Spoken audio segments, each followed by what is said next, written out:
Hey, what's going on everybody? It's Joseph from Screenbite, and this is my full review of the LG V30. Now, the LG V30, without a doubt, is the sleeper hit of 2017. I am the perfect example of this. If you had asked me in January if I would be using an LG phone by the end of the year, I would have probably said more than likely not, but here we are. And boy, did LG knock it out of the park with this phone. I mean, it is absolutely amazing. We're definitely going to go over everything that I love about it, as well as a couple of things that I don't quite like, but at the same time, this is really one of the best phones I have ever used. Before we jump into the fun stuff, here's a quick overview of the specs. It's your standard run-of-the-mill flagship of 2017 with the Snapdragon 835 and 4 gigabytes of RAM, and a couple of other things thrown in there for good measure. Moving on to design and starting at the front, the very first thing that's going to pop to your attention is that display. It's a 6-inch POLED panel, and it's one of the most beautiful displays I've ever seen on a phone. Now, I did compare it in store next to something like the Note 8, and it's kind of on par, but Samsung's definitely still has it beat. But moving from LCD to POLED, like the technology that is in their TVs, was definitely a good move. This is one beautiful display.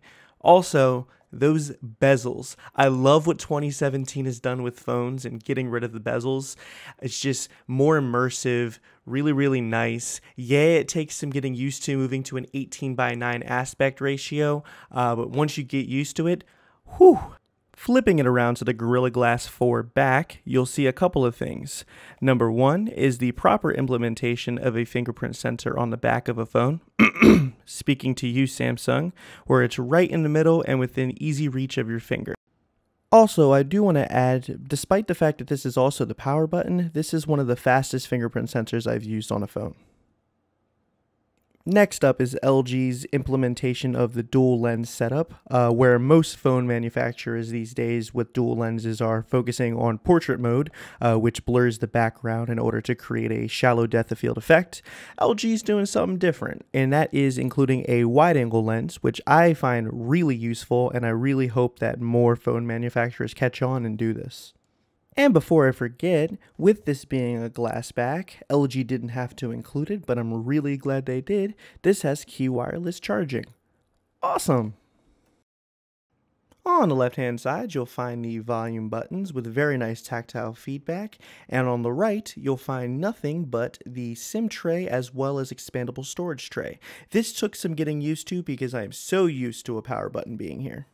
Now on the bottom of the phone, we're going to find the LG V30's biggest hardware flaw, as well as the biggest personal flaw that I have with the phone, and that is with the single bottom firing speaker. Now, it's not a very good sounding speaker at all, and I'm going to go ahead and equate that to being the fact that this phone is water resistant, but it's very tinny sounding and not really good to listen to. It does get plenty loud though, so I guess that's a plus. And on the complete opposite end of the spectrum, up top, you'll find a headphone jack, a 3.5mm headphone jack. In the world where the headphone jack is going the way of the dinosaur for whatever reason, I'm really glad that LG stuck their ground here. And not only did they stick their ground and include this, but they made it even better. They included a quad DAC, which allows you to drive higher impedance headphones to listen to higher quality headphones on the phone and increase that sound quality and volume, as well as they included a bunch of nifty software features to help tweak the experience. Good on you, LG. This was really awesome. Speaking of software, let's talk about LG's implementation of Android 7.1.2. So, no Oreo yet. Fingers crossed that we get an update soon. But yeah, it's not bad. Now, I did mention in my unboxing that I was going to go ahead and try to give the software a try for a couple of days to a couple of weeks before switching to a custom launcher. That lasted for about a day and a half. I went ahead and I switched over to Nova. Way better experience in my personal opinion. The LG software that comes on the phone, it's not bad. It's quick, it's snappy, you get to where you need to get to, but it's just a little bit too simple. A perfect example is that you have to re-enable the application menu if you want to be able to go to an app drawer. So that's pretty lame. But yeah, it's not bad, not great. If you are into customizing Android, there are a few features here like being able to delete apps but not actually delete the apps but then restore it. And you do also have the new floating bar, which I do find useful but I disable every once in a while. It's the replacement for the double screen of V series phones of old. But yeah, not bad. Now where the V30 really kicks butt is with the camera app. Just look at this thing. Hi guys. So this camera app is awesome. There are tons and tons of features. You have a wide angle as well as a standard angle on both the front and the back. You also have just tons of modes. But here, check out this wide angle. So this is like what you would normally find on a standard camera. But if you go ahead and tap the little three trees at the top, look how wide that shot is. I had my finger in the shot. That's how wide that is. It's awesome, and it's really good for those situations where you can't fit everything into frame. Also, this really has to be the most feature-packed camera app I've ever used. Just look at all those modes. I will be honest, I haven't tried all of them yet, but from what I have tried, they all have their uses. You have auto, cine video, manual photo. Cine video is pretty cool because it includes this extra feature to where you can actually point zoom. So for example, if you tap here and then you go ahead and tap, let's say, the mouse on my desk, and you can actually have the phone zoom in but focus on the subject that you wanted, which is really cool, and it makes that kind of shot really simple. Please go ahead and excuse all the cables on my desk here, and I'll try to keep this in focus. So this is another thing that I wanted to really dive into, and that is LG V30's video mode, or manual video mode to be exact. I really like what they did here because basically they implemented cinema quality features into their video app on the phone. So for example, you can see if your audio is peaking down here, you can manually control the white balance, the focus, the ISO, the shutter speed. You can preview it with a LUT on. To explain that a little bit further, this actually lets you shoot in log, LG's version of log, which basically increases the dynamic range and allows you to get more detail out of your shot for editing and post. If you saw the first part of my color grading tutorial, I talked about that. It basically allows you to get the look that you want without any help from the phone. You do everything yourself in post. I love that, and I'm really looking forward to exploring this feature further, and just, oh, it's so great. But here, let's take a quick look of what it looks like.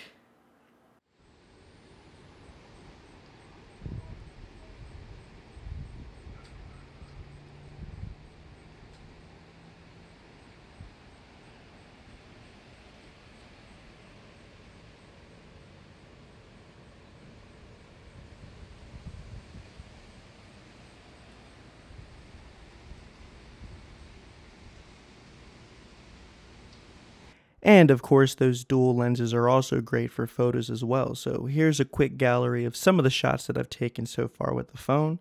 I personally think this is a pretty good shooter. I was spoiled a little bit with the Pixel, but these are definitely comparable, and it's definitely one of the better cameras I've ever seen on an LG phone. But what do you guys think?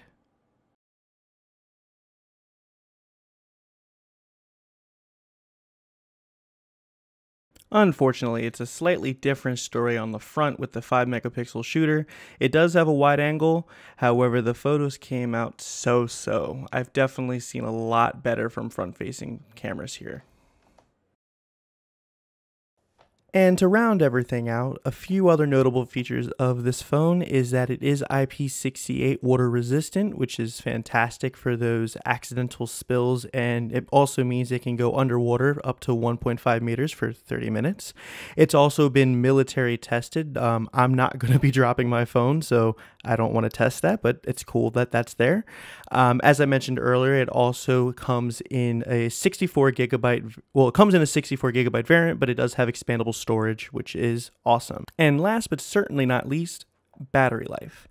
It's pretty comparable. It's not as good as the Pixel. To put it in perspective, I work a 10-hour day at work, and I take my phone off the charger about an hour before I leave.